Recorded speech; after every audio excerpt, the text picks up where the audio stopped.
बिस्मिल्लाहिर्रहमानिर्रहीम नहमदहू व नुसल्ली अला मोहम्मद रसूलुल्लाहि करीम। यहाँ पर हम रिलेशन एंड फंक्शन चैप्टर से कंपोजिशन ऑफ मैप या कंपोजिशन ऑफ फंक्शंस के बारे में देखेंगे। मैप इसलिए बोला क्योंकि इसको हम जब पिक्चर में दिखाते हैं तो उसको में फंक्शन की जगह पर मैप करना ज़्यादा बेहतर रहता है। तो यहाँ पर हम 3 नॉन वॉइड यानी नॉन एम्प्टी सेट लेते हैं और ये सेट को हमने इस सर्कल से दिखाया है। इनका नाम है ABC। इसमें बहुत से एलिमेंट होंगे लेकिन हम यहाँ पर अपना उसे सिंपल बनाने के लिए डेफिनेशन को समझने के लिए, और इसकी डेफिनेशन तो आपको मिल जाएगी लेकिन हम यहाँ पर इसको समझना ज़्यादा ज़रूरी है तो वो देख लेना। डेफिनेशन तो आप कहीं से भी ले सकते हैं। तो इसमें से एक एलिमेंट शो कर रहे हैं, इसमें और भी एलिमेंट हो सकते हैं और A और B को जो एक दूसरे से जोड़ता है वो फंक्शन हमने ले लिया है F। आप ये ना समझें कि इसमें एक ही एलिमेंट है, ये समझे एक एलिमेंट, ये और भी एलिमेंट हो सकते हैं। अपने सिंपलिसिटी के लिए हमने इसको एक एक एलिमेंट यहाँ पर दिखा रहे हैं। अब इसके बाद यहाँ पर B और C को जो आपस में कनेक्ट करता है, इस C का एलिमेंट Z ले लिया यहाँ पर, तो ये एक दूसरा फंक्शन है जिसको हमने G से डिनोट किया है।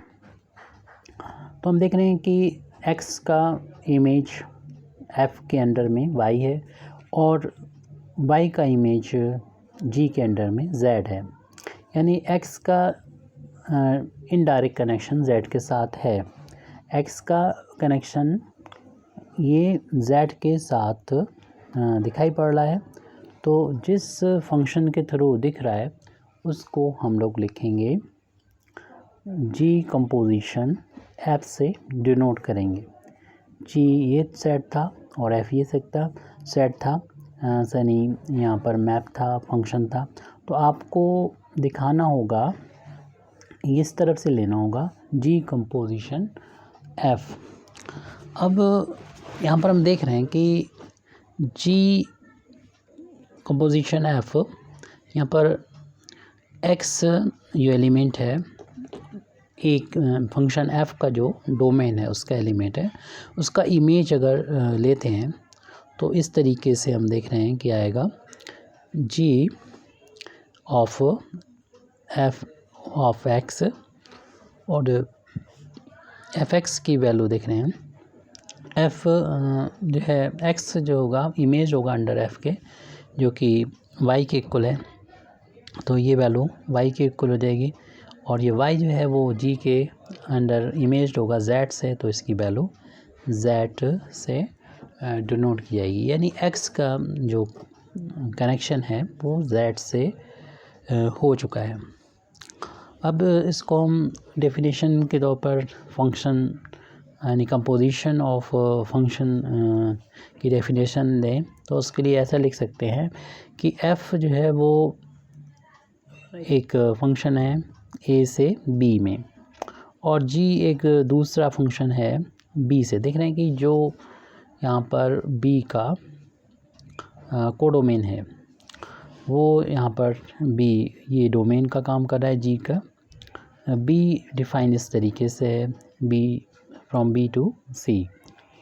तो ये दो यहाँ पर हमने फंक्शन लिए हैं। तो अब जो नया फंक्शन डिफाइन किया जा रहा है GOF, ये इसका जो डोमेन होगा वो F का डोमेन के इक्वल होगा और इसका जो कोडोमेन होगा वो आपका G के कोडोमेन के इक्वल होगा। और इसकी डेफिनेशन जो हम लोगों ने अभी देखी थी, किस तरीके से ये GOF यानी G कंपोजिशन F को डिफ़ाइन किया गया था, वो हम लोगों ने ऊपर यहाँ पर देखा था। इसको हम इसके उल्टा तरीके से भी अब देखना चाह रहे हैं कि Z जो है वो हम देख रहे हैं कि इमेज्ड है F का अंडर G। इसको इस तरीके से भी लिख सकते हैं, तो Z G Y हो जाएगा। और Y जो है वो देख रहे हैं उसका वो इमेज है अंडर F के थ्रू X से, तो हम इस Y की जगह पर FX भी लिख सकते हैं। तो दोनों एक ही चीज़ें हैं ये, इसको बस हमने अलग ऑर्डर से डिफाइन दिखा दिया है। और जो एलिमेंट होगा ये GFX, ये एलिमेंट क्लियरली बिलोंग करेगा इस सेट C को बिलोंग करेगा, क्योंकि ये Z है तो C को बिलोंग करेगा। और इस सेट को यानी GOF जो हमारा एक मैप है या फिर कह सकते हैं फंक्शन है, ये कहलाएगा composition of function F and G। इसी ऑर्डर में हमें इसको लिखना होगा। इस कंपोजिशन के एग्जिस्ट होने के लिए एक ये है कि जो रेंज होती है, रेंज ऑफ F होगी वो सबसेट होना चाहिए इस B का सबसेट होना चाहिए, यानी हमारा जो दूसरा सेट है उसका सबसेट होना चाहिए।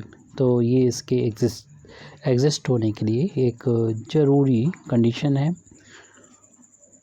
इसको हम दूसरे टर्म में भी कह सकते हैं कि रेंज जो F की जो रेंज है वो सबसेट होना चाहिए।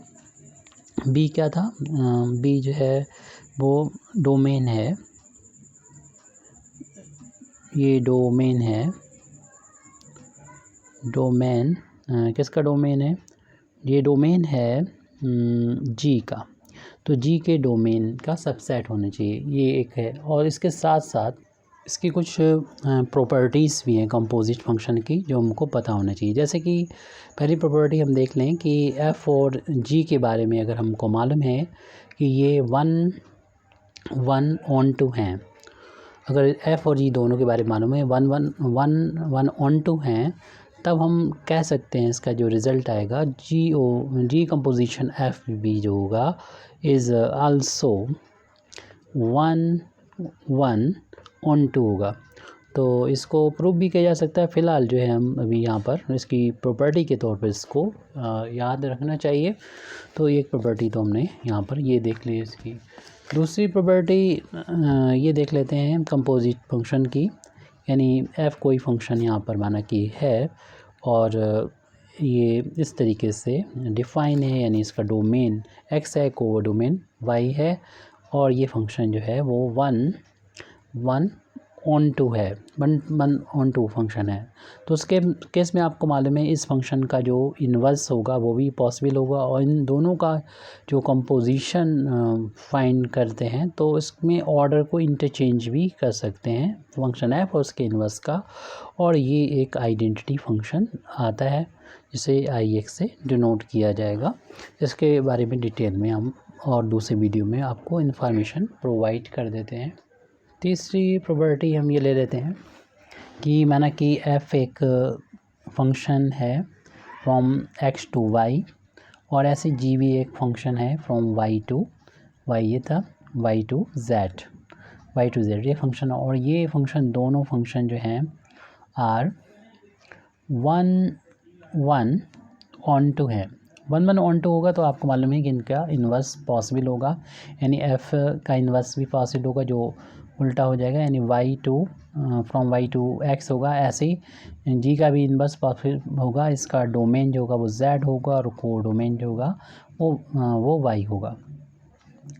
और फिर हम यहाँ पर जो G कंपोजिशन F है जो कि X से आपको मालूम है Z इसका को डोमेन होगा, X से डोमेन होगा।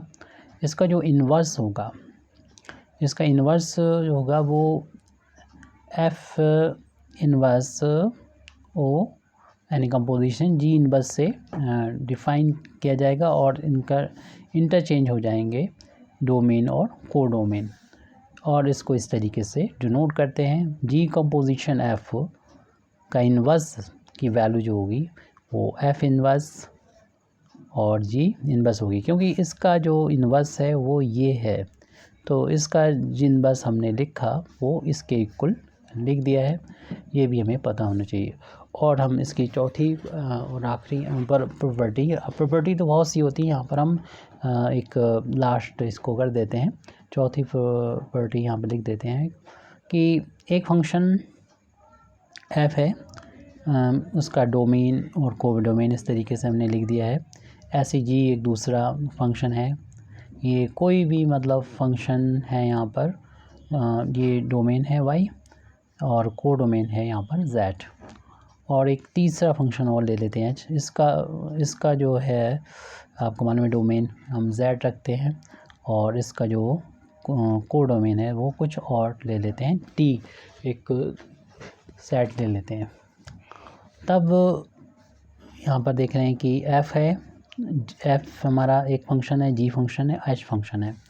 अगर हम कंपोजिशन लेते हैं h कंपोजिशन और पहले से g o f का कंपोजिशन एक फंक्शन है ये, तो इसमें एसोसिएटिव प्रॉपर्टी फॉलो होती है। यानी पहले हम g और f का कंपोजिशन निकालें, फिर उसके साथ h निकालें तो वैल्यू इक्वली आएगी। आप h और g का पहले कंपोजिशन फाइंड कर लें, फिर उसके बाद f का यहाँ पर फाइंड करें तो ये वैल्यू इक्वल आएगी। यानी यहाँ पर जो एसोसिएटिव प्रॉपर्टी होती है कंपोजिशन की, वो एसोसिएटिव लॉ को फॉलो करता है। कंपोजिशन जो होता है सेट इस फंक्शन के बीच में एसोसिएटिव लॉ को फॉलो करता है। Thank you very much Indeed for listening me व आखिर दावाना अल्हम्दुलिल्लाहि रब्बिल आलमीन।